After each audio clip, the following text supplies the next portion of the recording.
और आज आप लोग के बीच हमारी संस्थान की टॉपर्स एक आई हुई है।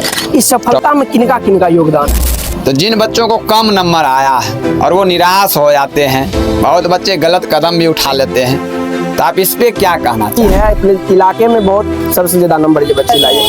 सबसे पहले आपका में पढ़कर मुझे अच्छा अंक प्राप्त हुआ है, इसके लिए मैं अपने सभी शिक्षकों को बताया कि कुछ ज्यादा अच्छा नंबर नहीं है लेकिन फिर भी अच्छा नंबर, ऐसा आपने आप जो बताया। है आगे जाके क्या आप सोचें, क्या बनना चाहते हैं? ये किस प्रकार से पढ़े कि आज इतना ज्यादा नंबर लाए हैं आप? जितना नंबर आपको आया है, तो इंटर में साइंस स्ट्रीम लेना चाहेंगे या फिर आर्ट कॉमर्स ये सब ऐसा पढ़ना आपने चाहेंगे? बताया। तो फिर साइंस चुनने के पीछे का रीजन क्या? साइंस आपने क्यों चुना? कुछ लोगों को हमने कहते हुआ कि कुछ इतना खास नंबर नहीं, फिर भी चहल पहल कर रही है। मैं VK सिंह माइंडवाइज कोचिंग से जुड़ा हुआ हूँ और बिहार के तमाम लोगों को तहे दिल से शुक्रिया अदा करता हूँ, प्रणाम करता हूँ, धन्यवाद देता हूँ। और आज आप लोग के बीच हमारी संस्थान की टॉपर्स एक आई हुई है।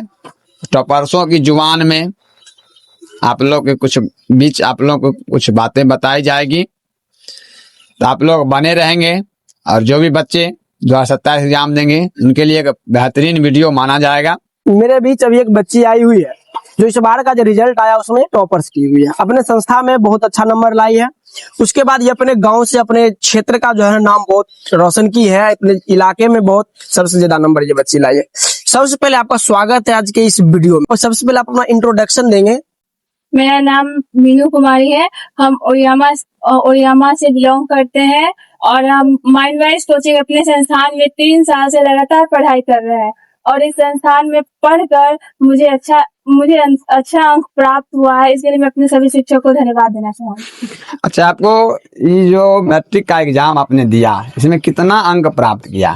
399। 399 तो बहुत सारे बच्चों के लिए ऐसा माना जाता है। देखिए, ये मेरे लिए तो खैर खुशी की बात है, लेकिन मैं बिहार के लोगों को बता दूं, जो भी बच्चे 2, 4, 5 नंबर से पीछे हो जाते हैं तो वो अपने शिक्षकों को तो दूर, धीरे धीरे सबको भूलने लगते हैं।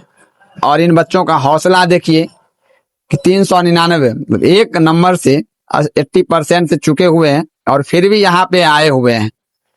तो जिन बच्चों को कम नंबर आया है और वो निराश हो जाते हैं, बहुत बच्चे गलत कदम भी उठा लेते हैं, तो आप इस पे क्या कहना चाहेंगे?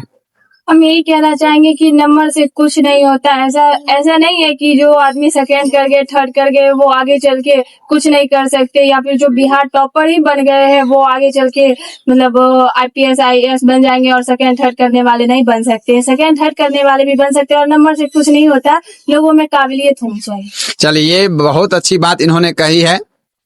तो आप लोग भी जान लीजिए कि जो भी बच्चे कम नंबर आने के कारण गलत कदम उठा लेते हैं, और बहुत सारे पेरेंट्स से भी मेरी विनती है कि बच्चों का अगर पढ़ने का मन होता है और वो सेकेंड या थर्ड हो जाते हैं तो पेरेंट्स उसे पढ़ने नहीं देते हैं, या कोई बच्चे साइंस लेना चाहते हैं तो उनको आर्ट्स दिलवा देते हैं। तो ये सब गलत है। बच्चों को पढ़ने की आजादी होनी चाहिए।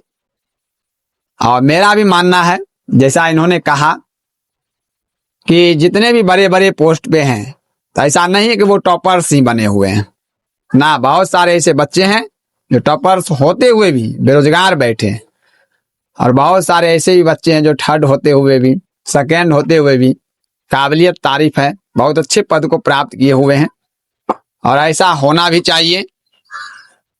आप जो इतना मेहनत की है पढ़ाई को लेकर के, ये मेहनत, ये आप जो सफलता हासिल की है, मेहनत करके आपने जो सफलता हासिल की है, इस सफलता में किनका योगदान है? सबसे पहले तो हम अपने कोचिंग संस्थान वाले सरों को धन्यवाद देना चाहूंगी, क्योंकि उन्होंने मुझे इस लायक समझा, काबिल समझा, जो उन्होंने मुझे अलग से पढ़ाया। और मैं अपने माँ पापा का भी धन्यवाद देना चाहूंगी, जो उन्होंने मेरे पीछे इतना पैसा खर्च किया और उन्होंने अपना मतलब कोई काम काम भी नहीं करने दिया। बहुत से लोगों को ये होता है बेटी ही तो है, पढ़ रही है, क्या हो जाएगा, कुछ काम ही कर लेगी, लेकिन उन्होंने मुझे ये सब करने में अपना समय बर्बाद करने को नहीं दिया। तो इसलिए मैं अपने शिक्षक, संस्थान के सभी शिक्षक और अपने माँ पापा का धन्यवाद देना चाहूँगी। पेरेंट्स का योगदान रहा आपके सफलता के पीछे। टीचर तो खैर सफलता, बच्चों का भविष्य संवारने का काम तो शिक्षकों का होता ही है, लेकिन ये लड़की जैसा बोल रही है कि बहुत सारे बच्चों के पेरेंट्स जो होते हैं वो बच्चियों को पढ़ने के लिए नहीं देना चाहते, और पढ़ भी रहे होते हैं तो आजकल देखते हैं कि शादी विवाह के लिए पढ़ाई को किए हुए रहते हैं, मतलब पढ़ाई करवा रहे होते हैं, उसके बाद जो है उनकी शादी जो है वो करवा दी जाती है। पढ़ाई के साथ साथ घर का काम काज को भी देखना पड़ता, करना पड़ता, लेकिन इस बच्ची को घर के काम काज को नहीं, सिर्फ पढ़ाई पर फोकस किया गया। ठीक है, अच्छा आप ये बताएंगे कि आपको जो सफलता आपको जो हासिल हुई है, इसमें आपके घर में जो बड़े भाई बहन होंगे या फिर उनका किस प्रकार से योगदान रहा, वो सब सपोर्ट किए या फिर नहीं किए, या फिर किस प्रकार से आप खुद को मोटिवेट करके पढ़े, सेल्फ स्टडी किए, किस प्रकार से पढ़े कि आज इतना ज्यादा नंबर लाए हैं आप? पढ़ने का है तो हम कभी समय नहीं देखा करते थे। कोचिंग से जाते थे तो दिन में होमवर्क कर लेते थे और जो बचा हुआ होमवर्क होता था वो रात को करते थे। और मेरी एक आदत है, मुझे रात में याद नहीं होती है। हम सवेरे एक बजे उठ के पढ़ा करते थे। सुबह में 1 बजे? हाँ, 1 बजे से उठ के पढ़ा करते थे, क्योंकि याद हमको थोड़ा लेट से होता है, तो इसलिए हम सुबह में उठ के पढ़ा करते थे। अच्छा, आप जो है किस विद्यालय में आपका नामांकन हुआ था? अब मेरा नामांकन जो उत्क्रमित उच्च विद्यालय छबीलापुर में हुआ था, जो साठा बेगूसराय में पड़ता है। तो छबीलापुर विद्यालय के जो शिक्षक हैं उनका योगदान आपकी सफलता में कितना रहा? मैं जब भी अपने स्कूल में गई तो एक राजेश सर हैं, उन्होंने हमसे मतलब जब भी उनसे मिले तो उन्होंने हमसे कहा, मीनू तुम कुछ अच्छा कर सकती हो। तो सबसे ज्यादा उन्होंने, और एक सविता मैडम जी हैं जो बेटी से भी ज्यादा आपको मानती हैं, और उन्होंने मतलब प्रयत्न किया मुझे अच्छा। तो कहने का मतलब है कि विद्यालय परिवार का भी अहम योगदान सफलता में होता है। तो मैं फिर से जितने भी बच्चे देख रहे हैं उनसे गुजारिश है कि जो भी विद्यालय को बदनाम कर रहे हैं, तो ऐसी बात नहीं है। विद्यालय का बेहतरीन सपोर्ट होता है, और अभी से नहीं, शुरू से ही विद्यालय परिवार बच्चा की सफलता में अपना योगदान दे रहे हैं और आगे भी देते रहेंगे। कोई भी नहीं चाहता कि उनके विद्यालय का नाम अच्छा ना हो, या संस्थान वाले भी नहीं चाहते कि उनके संस्थान का नाम रोशन ना हो। तो ये अच्छी बात है, विद्यालय का भी योगदान है। तो आप जो है आगे जाके क्या आप सोचें, क्या बनना चाहते हैं? सबसे पहले तो हम एक अच्छे मतलब आदमी बनना चाहते हैं, गरीबों की मदद करना चाहते हैं। तो कहने का मतलब है कि समाज के विकास में आपका योगदान होना चाहिए। चलिए, ये भी बहुत अच्छी बात है कि लोग पढ़ के, बहुत लोगों का मानना है कि पढ़ने का मतलब नौकरी होता है। तो पढ़ने का मतलब सिर्फ नौकरी नहीं होता। ऐसा नहीं कि सिर्फ नौकरी करने वाले ही पढ़े हुए हैं और अपना जीवन यापन कर रहे हैं। जीवन में कुछ अलग चीजें भी मायने रखती है। बहुत सारे ऐसे लोग हैं जो समाज सेवी हैं और अच्छे अच्छे कार्य करके अपना नाम ऊपर कर रहे हैं। ये बहुत अच्छी बात है कि आपने भी समाज की सेवा को चुना है और आप बिहार के विकास में या देश के विकास में अपना योगदान देंगी, तो ये तो अच्छी बात है। तो आगे भविष्य में आप जितना नंबर आपको आया है, तो इंटर में साइंस स्ट्रीम लेना चाहेंगे या फिर आर्ट कॉमर्स ये सब पढ़ना चाहेंगे? साइंस ही साइंस लेना चाहते हैं। तो आपको साइंस सब्जेक्ट चुनने के पीछे का कुछ रीजन होगा ना? इतना मतलब कि आप कह सकते हैं, अभी थोड़ी देर पहले आपने बताया ये चीज कि कुछ ज्यादा अच्छा नंबर नहीं है लेकिन फिर भी अच्छा नंबर है, ऐसा आपने बताया। तो फिर साइंस चुनने के पीछे का रीजन क्या? साइंस आपने क्यों चुना?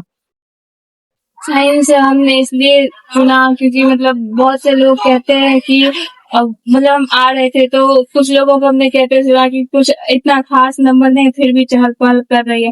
तो साइंस हम इसलिए लेना चाहते हैं ताकि हम आगे जाके कुछ कर सके और अच्छे से पढ़ सके। साइंस हल्का विषय हमें लगता है इसलिए। साइंस इनको जो है बहुत हल्का सब्जेक्ट लगता है, जिसके कारण ये बच्ची जो साइंस सब्जेक्ट को चूज कर रही है और भविष्य में कुछ अच्छा करना चाहती है।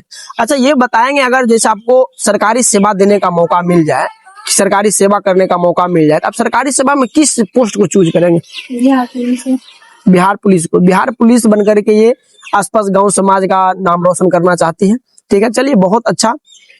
अब जो है तो अंत में मैं बिहार के जो भी लोग देख रहे हैं और मेरी जुबान जिन लोगों तक पहुंच रही है, तो एक बार वो वीडियो को शेयर जरूर करेंगे और बिहार के तमाम लोगों तक पहुंचाएं, ताकि भविष्य के जो बच्चे हैं इनसे प्रेरित हों और प्रेरित होकर विकसित बिहार का एक संकल्प लें, बिहार को एक नए शिखर तक ले जाएं।